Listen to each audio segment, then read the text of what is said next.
Hello, welcome to Project 2. This is going to be the big scary one of the semester. This is the project where you'll have a chance to do design, implementation, testing, and really push yourself to the limits in a way that I hope tells you what you're capable of without destroying your soul. That's the goal. So we'll see how we do.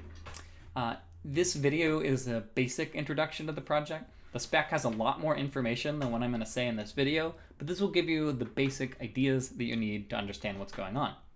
So the assumption is that if you're doing this project, you're going to start by checking the spec, watching this video, and then doing Lab 5, which will be a chance to really understand the join operation, which I'll allude to throughout this video. So what is this project? We are going to start it up by doing Java main. And whenever you start your project up, you'll be dropped into a command prompt, and you can press enter and you can type in like brr, and I'll get, okay, bad answer. Okay. So what's happening here is we're actually implementing this interactive prompt where the thing we're interacting with is a domain specific language. So domain specific language is a tiny programming language usually that does some specific task. And in this case, it's going to be limited to database queries. If you've taken 61A, you've already used SQL. This is going to be pretty similar to that. And actually, if you've taken 61A, you've also implemented a language before. You implemented Scheme using Python. So here, you're going to implement this SQL-like language using Java. And in this case, the difference is there's going to be a much bigger emphasis on 1, testing, and 2, designing and picking the right data structures. So the first command I'll show off is I'm going to do load fans. So when I type load fans, nothing seems to happen, but under the hood what happened was this table got loaded. Okay? What do I mean by a table got loaded? Well, I mean that the program that you will write, it interprets the command load fans and says, I need to go to this file, load all this information, and it'll be your choice how it gets stored under the hood. Okay? So going back to my Plato's allegory of the cave analogy that's been so popular this semester, we are the people in the cave here, and you as the programmer are going to have to manipulate all these bits behind the scene, all this stuff, so that it behaves in the right way. So when I do load fans, I can now say print fans. That's not particularly interesting. It just prints everything out again. But what we will be able to do is start using these more complicated commands, like we'll show in here, called select. So the list of all the commands, I won't even go through all of them in this video, but one of the most interesting ones, actually the most interesting one, is select. And so what select does is it lets you extract data from the database in a programmatic fashion. So in other words, you can type out some set of commands, some set of criteria, and it will give you the information you desire. So if I do select star, that means get everything. And I'll say in this case, select star from first name, select star from fans, and it'll get back all of the information. And that tells me, well, not a lot happened there. It just tells me everything that's in the fans table. It's the equivalent of print fans for our purposes right now. Now I can actually do more interesting queries, like for example, select first name from fans. Actually, let's do first name and last name from fans. In this case, I get everybody's first name and last name, but I no longer care about the team names. And so, by the way, you might be wondering, what is this? Well, these are fans. So Maurice Lee, he likes some team called the Mets. Maurice Lee also likes the Steelers. Vivian Fung, she likes the Golden Bears. Alex Huang likes Cloud9, whatever, right? Okay. So we now will proceed and do something more interesting than just getting first names and last names. I can actually also do, for example, select first name, last name. I don't know. I don't like people whose last names come early in the alphabet. So I'll say from fans where last name is greater than Lee. Okay? So in this case, I get back Mitosh and Jared because they're the only ones whose last names are larger than Lee. One thing you cannot do with this system is say select first name from fans where last name is greater than Lee because we wanted to make your life easy. So one of the things we've done with this project is compromised a little on the power of the language so that your implementation experience isn't so bad. And what's going on here is the last name column does not exist if you only select first name from fans. And so the spec goes into a little more detail, the exact rule for this, but I hope it makes some intuitive sense. Okay. And if you want, you can implement this. We're not going to grade it. You won't get extra credit, but if it feels ugly to you that you don't allow that, you can try implementing it, and you'll get a sense of why we thought it was maybe just a little too much for this project. It's not so crazy, but the project's already pretty big. Okay. if you really insisted, actually, if you really wanted to do it, we could do it using another command that I haven't shown you yet called create table. So I could do create table later alphabet fans. That's kind of a bad name, but whatever. Create table later alphabet fans, and I'll say as.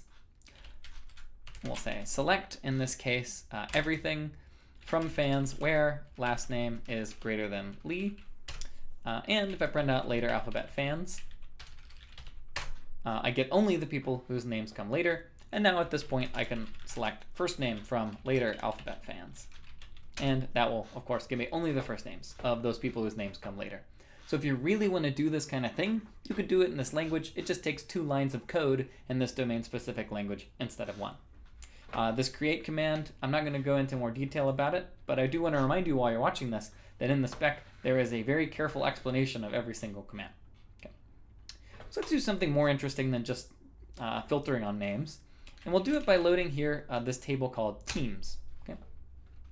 So once I have 2 teams, or once I have 2 tables loaded, I could start showing multi-table select. So I could say, let's select everything from the fans and teams table. And in this case, what's going to happen is it's going to do select star from fans teams. It's going to select everything from both tables using what's known as a join. Okay. So a join is a classic operation in databases that novice students often find challenging to fully grok. I'm not going to go through it in full detail in this video, and in fact Lab 5 is largely oriented around convincing you or teaching you what join is all about, letting you explore on your own. So if we look at what just happened here, the table has the following columns. Okay, so if we look at the fans and teams table, the join operation goes through and it says which columns do they have in common. We have last name, first name, team name. Okay, team name, city, sport, year, established mascot, stadium. Okay, team name is the only one in common. So when the join happens, the first column is going to be team name, and it's going to fill in all the information in the most obvious way, and it's going to say, for every one of these rows, is there a corresponding row in the other table where the team names are equal? And if so, I'm going to copy all the information and form one giant row. So in this case, we'll get Mets. Okay, Mets, Lee, Maurice. So that's all the information from the first table. And then we're going to fill in all the information about the Mets from the second table. And that's going to be New York, MLB Baseball, 1962, Mr. Met, Citi Field, okay, and so forth. And so in this case, we happen to get 6 rows in the 2 source tables and 6 rows in the output table, but that's not always the case. And we'll see an example in a little bit. Okay.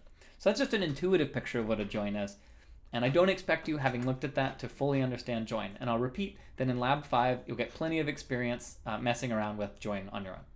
Okay, so once I've selected everything from fans and teams, I can start doing similar stuff to I did before. Like I could say, let's get everybody from fans, teams, where in this case, let's say sport equals esports.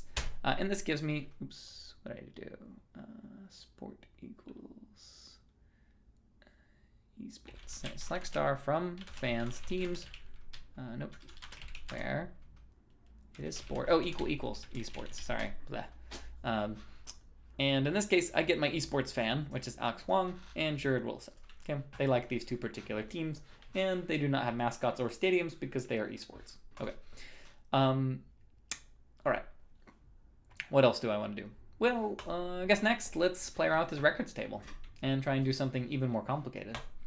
So in this case, I'm going to load the records table. I'll print it out just for fun and end up with all this information.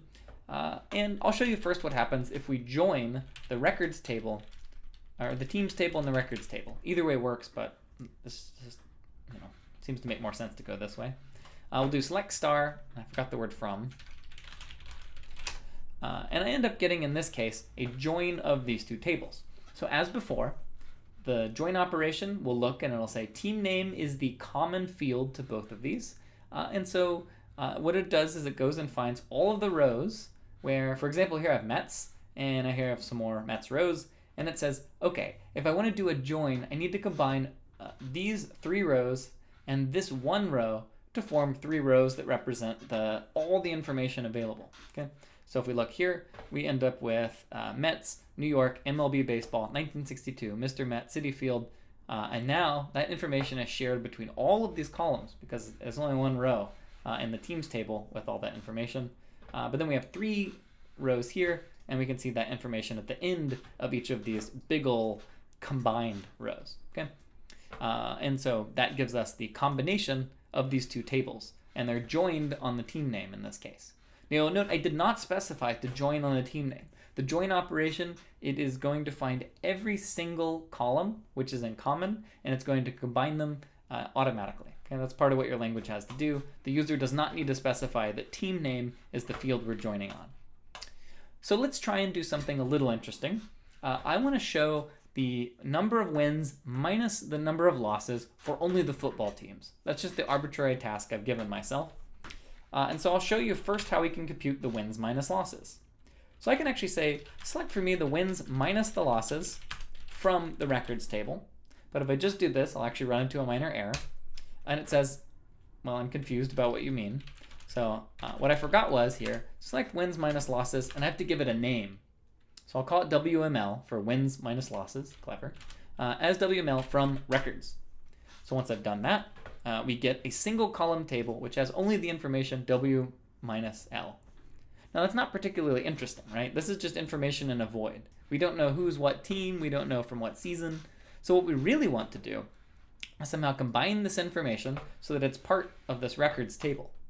And so I can actually do that using that create table command as I did before. I'll call this command, this table WML records. And what is that table going to be? Well, it's going to be the selection of, let's say it's the team name, the season, and the wins minus losses, which we'll call WML, from records. And so once I've done this, if I print out WML records, I end up with a single table that has information about each of the teams, their season, and how many wins minus losses they had. Now maybe I actually only care about the football teams for some reason. So I do a select star. Let's not select star. Let's just get the team name. We'll get the season, the WML,